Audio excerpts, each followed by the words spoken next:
Oh, there Hello, it is. everybody, and welcome to another episode of Ed Perspectives.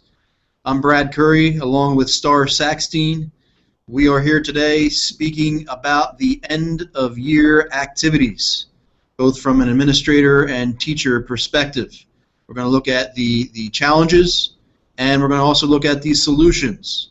It's a two-part episode. This first part will be about 15 minutes, and the second part will be about 15 minutes. And we hope you find some useful information. Later on, we will blog about this particular Ed Perspectives episode, both on Star's blog and mine as well. And without further ado, I turn it over to my partner in crime, Star Saxteen. Hi, everybody. So, like Brad was saying, when we think about the end of a year, I mean, first we have, amazing thoughts of maybe summer fast approaching, but we also know that before we could get to summer, we really need to start thinking about those major hurdles that we have to get past at the end of a year. For us on the high school level, at this point of the year, we're worried about getting kids to pass their Regents exams in New York, so end of year exams, finishing up loose ends so kids get credited and graduation isn't an issue.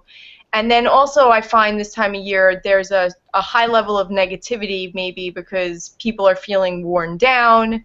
There has been a lot of political unrest in New York this year with the contract finally starting to get settled now, but years of it not being settled and teacher evaluation issues, which we've talked about in the past, and all these other things that sort of build up at the end of a year that people start to worry about now with their ratings and making sure that all the kids do well in their exams, especially with those results having something to do with how teachers are actually going to be evaluated in the future. So from my perspective at school right now, the greatest challenge is just getting through the days, making sure that the kids get what they need and making sure that they stay engaged till the very end, because there could be a high rate of absenteeism at this point, especially teaching 12th graders. At this point, the kids don't see very much value in coming to school. So one of the challenges we face as teachers is providing value every single day in the classroom until there are no days left. What about you, Brad? What goes on the admin side? Yeah, we have a lot of challenges. It's great that here, particularly at the middle school level, students, in May and June are involved in a lot of extracurricular activities such as concerts, band and chorus. We have testing going on with NJ-ESC. We have the beginning of field trips, grade level field trips, whether it's the sixth grade going to the Mets game as part of the DARE program, where we attend a baseball game typically every year with the police department. So it's a great community initiative, kind of brings an end to a great year of our DARE program, which focuses on drugs and alcohol awareness. Very nice. And in seventh grade, we focus on the Bronx Zoo. The kids attend a field trip to the Bronx Zoo, so it's kind of a culminating activity as we look at science and social studies and things along those lines. And in eighth grade, the students get to go to Washington, D.C., and that's just a great way to end their time here at the middle school. They really deserve it. They work hard, and it's a good time had by all. So that's great, but the planning that goes into that and from an administrative perspective, dealing with those issues, it's not an issue, but dealing with when you have that many staff members out of the building, in terms of coverages and substitutes and things, that becomes sort of a tricky situation, but we handle it. We find a way. People step up. Do you find that a lot of teachers are absent at this point during the year? Do people start taking off the time they didn't take off all year? No, it's not anything different. Our staff here is very professional. From time to time people will take off, but it's what happens is, from a substitute perspective, we're in a small district. We only have so many subs. We have 3 buildings. When there's other things going on in the elementary schools, that puts a strain on the substitute pool.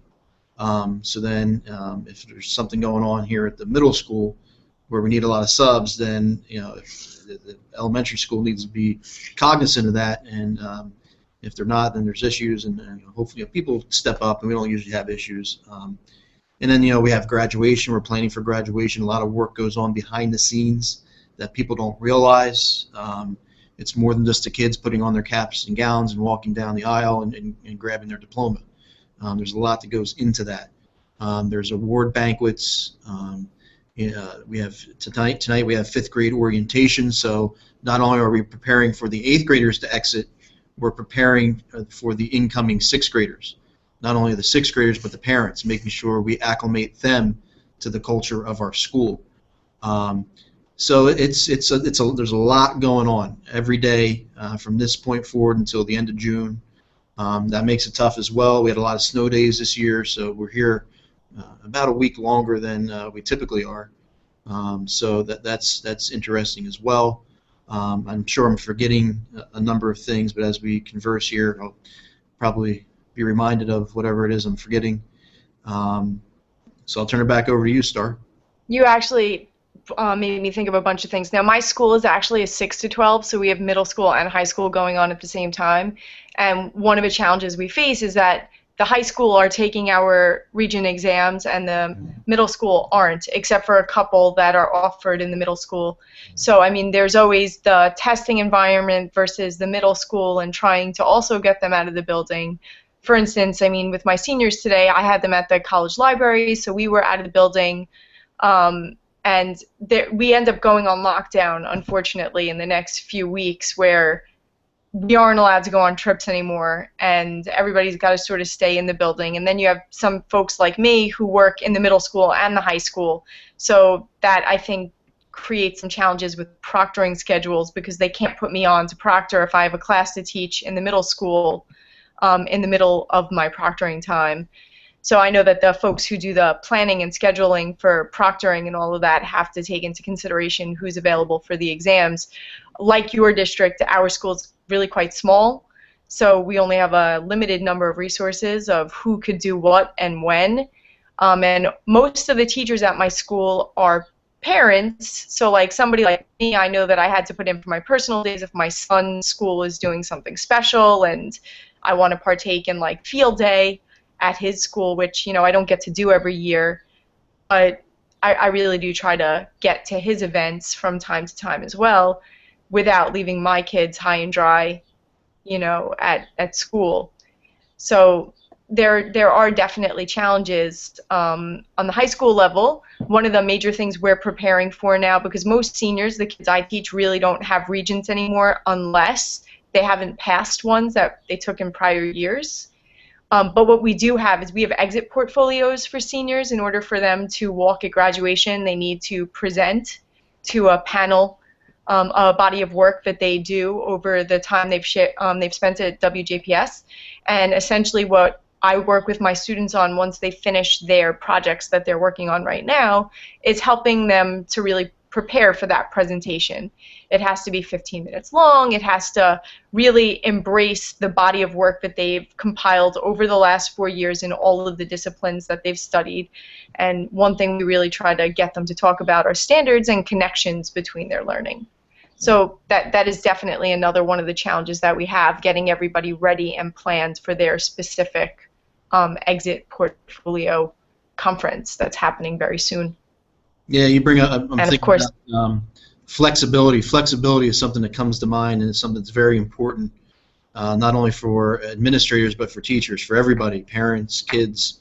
There's a lot of things going on across grade levels, and the impact sometimes can be felt school-wide. So, people just need to be reminded that, whether it's a staff member wanting to attend their child's field day at another school, or there is a concert for students here at school in the morning, and it's important that kids get to play in front of their peers. And so when that happens, kids are going to be pulled out of class to watch their peers perform in the auditorium. So I think people need to be flexible there. We have the orientations going on here at the middle school where the 5th grades come visit during part of the day, and we have our peer leaders help out. I think it's, we need to be flexible with that as well in terms of, the kids walking through the classrooms, through the building, through the hallways.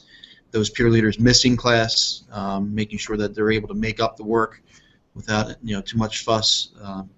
So those sorts of things are important as well. And it's just the end of the year, we have here in New Jersey new teacher evaluation system. So all the schools in New Jersey are dealing with new end of year procedures as it relates to SGOs, SGPs, and the observations and the paperwork. So just taking a deep breath, making sure we do that right, making sure that everything's signed and everything is. We have the summative meetings and conferences, and just being organized and staying on top of things. And so it's just a lot going on, but it all goes back to the kids, and as long as they're celebrating the right way and it's educational, it's a fun time of year, and as long as those smiles are on those kids' faces, then everything else really doesn't matter. I think that's spot on, and it definitely is a good lead-in to the next part, which we'll do in a minute, about different ways we can be motivating folks through the end of the year and different things we can be doing that make the last month both fun and productive. Absolutely. So Star and I will be right back with part two, Part 2. episode 4, looking at the end of the year.